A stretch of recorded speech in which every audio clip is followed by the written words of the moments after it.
Hi everyone, I have a quick game for you today, so let's get right down to it. It's Leela versus a Rush Argus. My Leela is basically a standard Leela, but with the security testing economy engine swapped out for fan side with data dealer. Just trying it out, nothing too serious.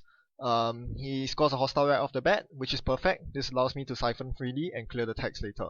It's always good when you get free siphons in. So now I have a 6 credit hit start on him, he has a 1 agenda hit start on me, and I have a bad pub. I think that's pretty good, it works in my favor. I would love to have played the Maker's Eye. I was hoping he was short on ice so I could Maker's Eye next turn, but that wasn't the case. Arguably, I should have siphoned Maker's Eye, clear tag, but you have to respect the possibility of meat damage and tags from snare. Net damage, sorry, and tags from snare and his ID ability, so that's why I didn't fire off the Maker's Eye. And this is why Argus is pretty good right now. A lot of decks can't really handle the tempo hit that the Argus ID causes. Whether you're playing Film Critic or not, it's always a tempo hit. This allows you to pull ahead in terms of scoring agendas, just enough for you to win. Now here, I suspected his hand had agendas because he was drawing somewhat, so I ran his HQ 3 times, and all 3 times I saw Scorched Earth. We were Skyping while playing this game, and I jokingly remarked that he had to have only 1 or 2 Scorched Earths in hand. It turned out to be the case. I didn't believe that he was full of Scorched Earths, considering that he mulliganed if I remember it correctly. So here I sneak door, and I try to see something other than Scorched Earth. Instead I see Jackson Howard. Immediately that gets trashed. I'm not gonna have any of that, especially since it only costs 2 to trash. I also trash a Ghost Branch, good to know. I'm pretty sure there are agendas in there, but I'm not getting to them. I did play a Fist Investment Seminar the turn before on the sneak door turn, so I was expecting some agendas, but I got none at all. So it's pretty bad that I'm not on the board right now. I really need to pull ahead so that I can threaten Maker's Eye instant win soon enough. Now he is pulling ahead in terms of credits, and that's not good news. I'm within C double Scorch range, so I need to keep at least 5 credits behind him. Otherwise, I'm in C double Scorch range and there's no more game to be had. So right now, he's still not icing up Archives, which should give me some sort of a hint that there are no agendas in his hand. But I still insist on running the Sneak Door, and here I see the same old Scorched Earth. Well, not gonna be very useful. I continue drawing, and this is where I get the very useful fairy. Gonna be a pretty important card in this game. What does he do here? He ices up the remote and starts advancing it. Oh man, that was an agenda, I should have known. Well, I don't think I can get into that server. I do have special order, so I could actually special order a card to get in there, but it could be a trap.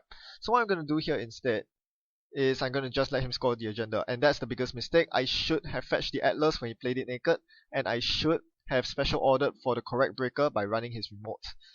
That was a mistake by me. There's a very key gameplay mistake. I told myself when I made that play, it's alright, I can let him score an agenda. I want the leader bounce so that I can siphon next turn. That was the whole reason why I got the Corroder out so early. I wanted to perform a siphon because I believed there was a barrier on his HQ. I was wrong, it was an archer. I lose the Sneak Door, I lose the Corroder. I still have 1 more Corroder in my deck, so it's not the end of the world. I was prepared for the trash. And I do have a Sneak Door in hand, so that's all fine as well. And I do have Emergency Shutdown in this deck, so I can't wait to use it on the Archer. But that was still a pretty painful lesson for me. I definitely should have installed a Fairy before attempting the Siphon. I just didn't want to finish the turn with tags. So here, he gets another agenda going. I'm going to Sneak Door here. Hopefully I hit an agenda. I do. It's an Atlas. I bounce that agenda in there, and this is why Leela is awesome.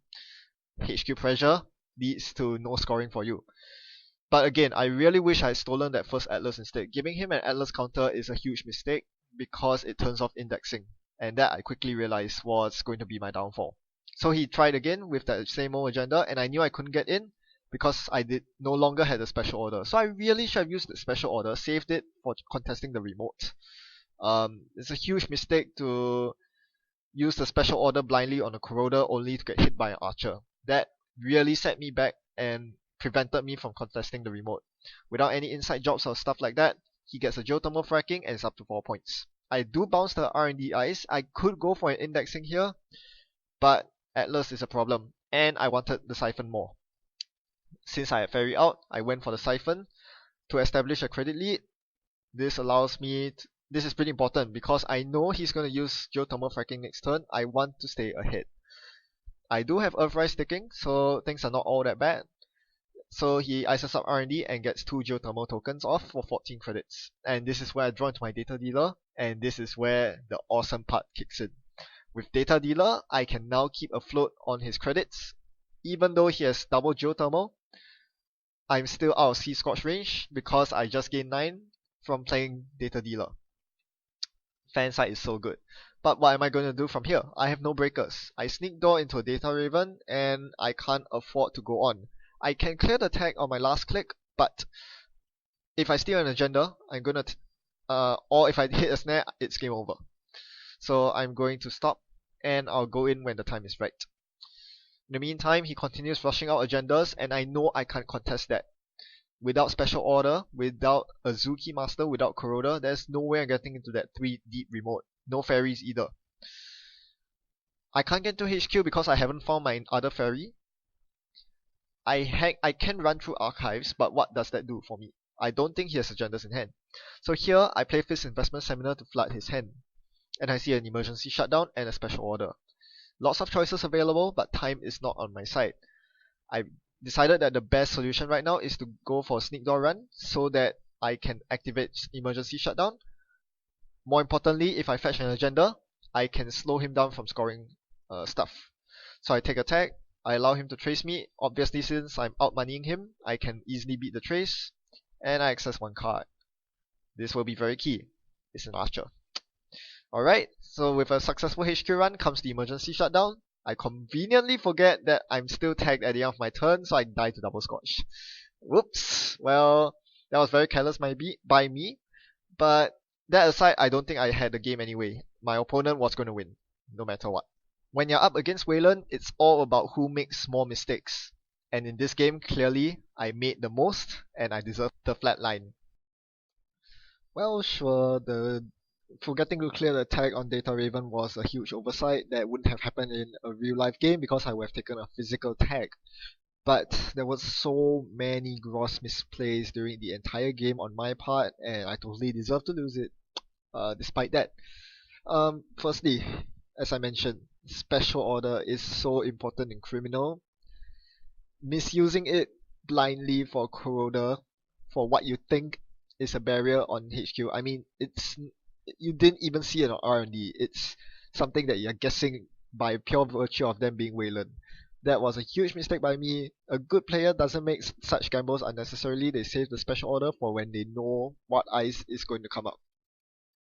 And that was a huge mistake by me. I deserve to lose my Corroder there. And that really crippled my game because I went the rest of the game without a Corroder, a barrier breaker. Which meant that I couldn't contest any remote servers. Also, the Maker's Eye. It was sitting in my hand the entire game. I spent precious influence on it, and what did it do? Absolutely nothing, because I was too big of a chicken to run. R&D, even though the opportunity presented itself twice. What was I thinking? I have no idea. But in any case, again, something that I lost out on. The lack of R&D aggression really cost me. I should have gotten way more agendas than I did. Why? I didn't run R&D? No idea. For all I know, it might be a lowly ice wall protecting it, and I could have gotten lots and lots of R&D pressure in. I would never have known, because I never bothered running R&D. What else? This is more of a problem with deck building. The archer was a huge problem, turns out.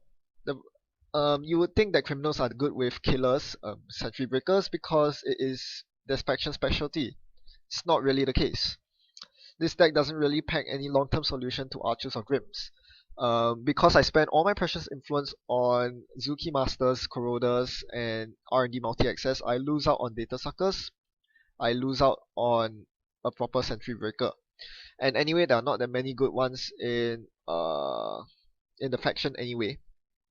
I do pack a Fam, and that's pretty nice, but it's expensive, and I didn't draw it. Switchblade is the other option, but it is just so clunky. The fact that you need to get multiple silencers up for it to even work is a huge problem, and it bloats up your deck space, which should be used on getting money. So I don't really like a criminal because of this reason. The other two factions have decent ways of dealing with sentries in the form of AI breakers, parasites, or sharpshooter and Deus Ex. Criminals are actually the worst of the lot, which is completely ironic given that it's supposed to be their strength. You could wish they had a better killer in faction, but I guess it's not meant to be. Criminals are meant to be weak, coming into Data and Destiny, and that's the way it'll be. Thanks for watching, happy net running, goodbye.